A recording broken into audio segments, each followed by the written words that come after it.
भारत का बढ़ता दिफाई बजट खत्े में आदम तवाज़ुन का बाइस बन रहा है। भारत के जाहराना अज़ाइम की वजह से जनूबी एशिया का खत्ता हमेशा ख़तरात से दो चार रहा है। हालिया बरसों में भारत की पॉलिसी और इलाकाई बरतरी के ख्वाब में भारत ने हथियारों और दिफाई साजो सामान की ख़रीदारी तेज़ कर दी है। भारतीय हुकूमत का माली साल 2026-27 के बजट में 20 से 25% तक दिफाई शोबे में नुमाया इजाफे पर गौर। पाकिस्तान और भारत के दिफाई बजट का गुज़श्ता चंद सालों के दौरान मुआवजा किया जाए तो एक वाज़ेह फ़र्क नज़र आता है। हम बात करेंगे इसके लिए ब्रिगेडियर रिटायर्ड हारिस नवाज साहब से। हारिस नवाज साहब, पहले ही भारत का बजट ज़्यादा है और जो उनकी दिफाई सलाहियत पर वो खर्च करते हैं वो पहले भी ज़्यादा था, उसमें मज़ीद भारत की तरफ से इजाफा करने की कोशिश की जा रही है। देखिए, बात यह है कि भारत इस खिते में अदम तवाज़ुन कहना चाहता है डिफेंस का। इनका पहले ही दिफाई बजट हमारे पूरे पाकिस्तान का डिफेंस जो नॉर्मल बजट है उससे भी ज़्यादा है और अभी 10-25% और बढ़ाने से ज़ाहिर है कि इसमें अदम तवाज़ुन होगा। लेकिन एक बात बड़ी क्लियर है, जितने मर्जी वेपन सिस्टम लें, जो मर्जी कर लें, एक मैन बिहाइंड लगा, इनके troops untrained, unprofessional, less motivated, don't have trust in the commanders का और ट्रुप्स का आपस में कोई रावत नहीं है। अभी पाकिस्तान ने मार के हक को मार पड़ी है। राफेल जहाज कहाँ गए, कहाँ छुपा लिए, और राफेल जहाज लेना चाहते हैं, ले लें, जो मर्जी कर लें। लेकिन हमारे पास जो है ना, फर्क ये है कि हमारे officers troops they are well trained. Number one, operational training बहुत की हुई है। They have a master on their machine के ऊपर, चाहे वो जहाज हो, चाहे वो ग्राउंड के अपने सिस्टम्स हो, टैंक्स हो और गन्स हो, आर्टिलरी पीसीज हो, वो बात है। थर्ड ये है कि they trust there commander, they trust their field marshal defence forces.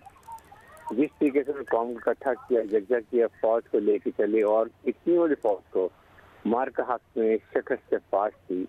This speaks volume of things कि आपके पास जज्बा ईमानी, ऑपरेशन ट्रेनिंग, ऑपरेशन रेडीनेस और उसके साथ शहादत का जज्बा, ये जो हमारे फोर्स मल्टीपलायर है, ये एक तो हमारा मैच नहीं कर सकते। नंबर 3 बात यह है कि हमने हमारी मिसाइल टेक्नोलॉजी दुनिया में मॉडर्न की है, एक इंच एरिया तो हमारी रेंज के अंदर है। We can play help air में, ग्राउंड में और सी में, ये भी इनको पता है। हमने कॉन्टिजेंट प्लानिंग की हुई है, जितनी मर्जी ये कर लें।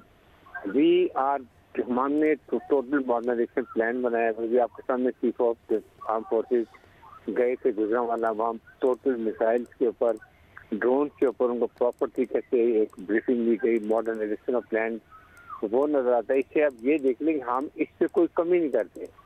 This is man behind the gun. हम अपनी ऑपरेशन में कोई कमी नहीं करते।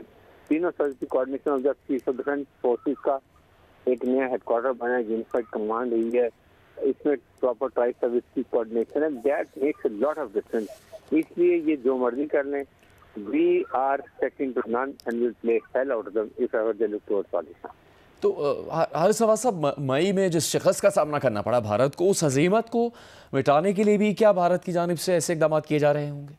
बिल्कुल, डेफिनेटली। ये वेपन खरीदते हैं, चलाने आते नहीं हैं, लेके जमा करते रहते हैं। पाकिस्तानी फौज आती है, इसको डिस्ट्रॉय करके चली जाती है। S-400 का क्या हुआ, ब्रह्मोस मिसाइल का क्या हुआ, राफेल जहाजों का क्या हुआ? 8 जहाज गिरा लिए, अपने मिसाइल साइज उड़वा ली, ब्रह्मोस मिसाइल तबाह कर दिए, हमने गेट फील्ड उड़ा के रख दिए। What is they achieve? हमने तो शिकस्त की इनको। ये भीख मांगते फिर ऐसे कि हमें बचा लो।